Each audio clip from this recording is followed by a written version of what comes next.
بسم اللہ الرحمن الرحیم۔ السلام علیکم viewers, welcome back to my YouTube channel Cattle Care. امید کرتے ہیں کہ تمام دوست احباب خیریت سے ہوں گے۔ تو آج کی اس ویڈیو میں ہم آپ کو بتاتے ہیں کہ ہیٹ سٹریس یعنی گرمی کا اثر کیا ہے۔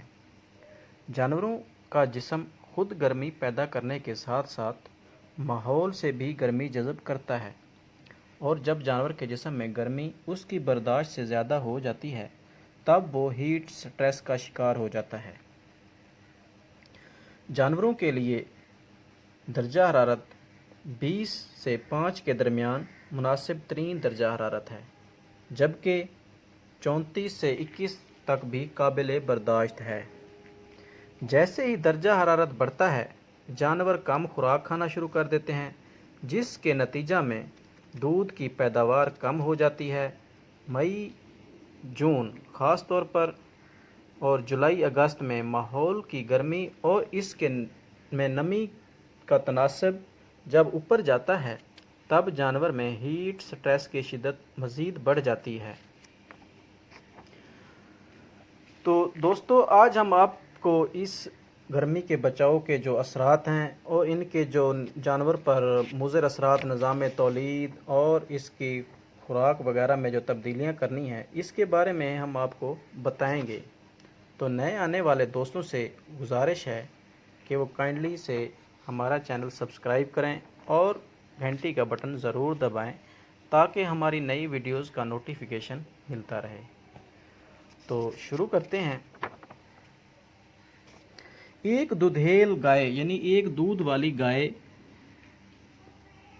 ہر 4.5 لیٹر کے پیچھے 100 واٹ کا جو بلب ہے اس کے برابر گرمی پیدا کرتی ہے، یعنی ہر 18 لیٹر دودھ دینے والی گائے 900 جمع 400 یعنی 1300 واٹ کے برابر بلب کے برابر گرمی پیدا کرے گی۔ اب اگر اس دودھیل گائے کو گرم ماحول میں رکھا جائے تو اس سے پیدا ہونے والی گرمی 100 واٹ کے 33 بلبوں سے پیدا ہونے والی گرمی کے برابر ہوگی۔ ایک جوان آدمی سوتے ہوئے 100 واٹ بلب کے برابر گرمی پیدا کرتا ہے، جبکہ ایک بڑی گائے عام حالات میں اس سے 9 گنا زیادہ گرمی پیدا کرتی ہے۔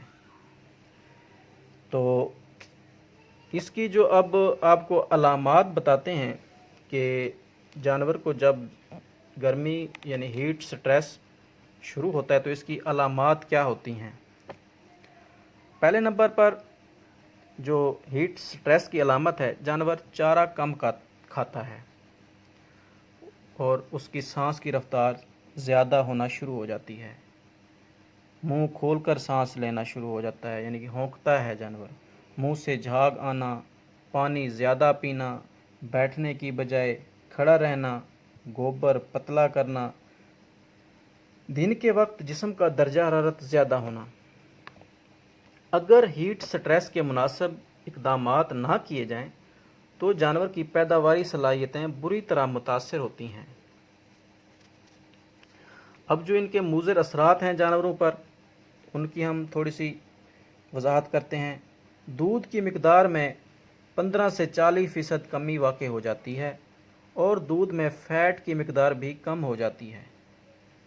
اس کے علاوہ بیماریوں کے خلاف قوت مدافعت کم ہو جاتی ہے، سوزش ہوا نہ ہونے کی شرح بڑھ جاتی ہے، چونکہ اس موسم میں جراثیم کی خوب نشو و نما ہوتی ہے، جس کو روکنے کے لیے مکھیوں کو کنٹرول کرنا بھی نہایت ضروری ہے۔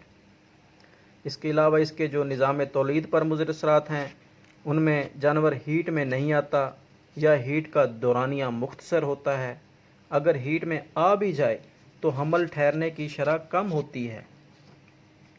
ایسے جانور جو حمل کے آخری دنوں یا مہینوں میں شدید گرمی سے متاثر ہوتے ہیں، وہ کم وزن والے بچے پیدا کرتے ہیں اور کم دودھ پیدا کرتے ہیں۔ شدید گرمی سے متاثرہ سانڈ بھی کم معیاری اور کم مقدار میں سیمن پیدا کرتے ہیں، لہٰذا قدرتی طریقہ ملاپ کی صورت میں حمل ٹھہرنے کی شرح بھی کم ہوتی ہے۔ اس صورت میں مصنوعی طریقہ نسل کشی اختیار کرنی چاہیے۔ تو اب ہم آپ کو جو گرمی سے بچاؤ کے جو آپ کو طریقے ہیں ان میں سے چند طریقے بتاتے ہیں۔ جانوروں کو دھوپ سے بچائیں، سایہ دار جگہوں پر رکھیں، شیڈ کھلے اور ہوادار بنائیں، فارم کی سمت مشرق مغرب رکھیں، شیڈ میں کولنگ سسٹم لگائیں۔ کولنگ سسٹم نہ ہونے کی صورت میں جانوروں کو بار بار نہلائیں یا حوض وغیرہ بنائیں۔ تو اس کے علاوہ جو جانوروں میں ہم نے خوراک کی تبدیلی کرنی ہے، ان میں خوراک زیادہ سے زیادہ رات کے وقت اور صبح فجر کے وقت دینی چاہیے، جس ٹائم جانور صحیح سکون کی حالت میں ہوتا ہے اور اس وقت گرمی کا دباؤ کم ہوتا ہے اور وہ صحیح چارہ کھا لیتا ہے۔ چارہ معیاری اور زود ہضم دینا چاہیے۔ خوراک میں مکئی یا دوسری اجناس شامل کریں یا مکئی کا سیلج دیں۔ خوراک میں چکنائیاں تیل کا استعمال کریں، نمکیاتی امیزہ دیں اور کھرلیوں میں نمک کے ڈلے رکھیں۔ پینے کے لیے ہمہ وقت صاف اور وافر پانی کی رسائی ممکن بنائیں۔ گرمی سے متاثرہ جانوروں کو ڈاکٹروں کے مشورے سے وٹامن سی پاؤڈر پانی میں حل کر کے پلائیں۔ تو یہ تھی آج کی ویڈیو۔ امید کرتے ہیں آپ کو ہماری آج کی یہ ویڈیو بہت پسند آئی ہوگی۔ تو آپ سے یہی گزارش ہے کہ آپ ہماری ویڈیو کو لائک اور شیئر ضرور کریں تاکہ ہمارا بھی حوصلہ افزائی ہوتی رہے، اور اگر کسی چیز کی سمجھ نہ آئے تو کمنٹس میں پوچھ سکتے ہیں۔ ویڈیو دیکھنے کا بہت شکریہ۔ اپنا اور اپنے آس پاس کے لوگوں کا خیال رکھیے۔ شکریہ۔ اللہ حافظ۔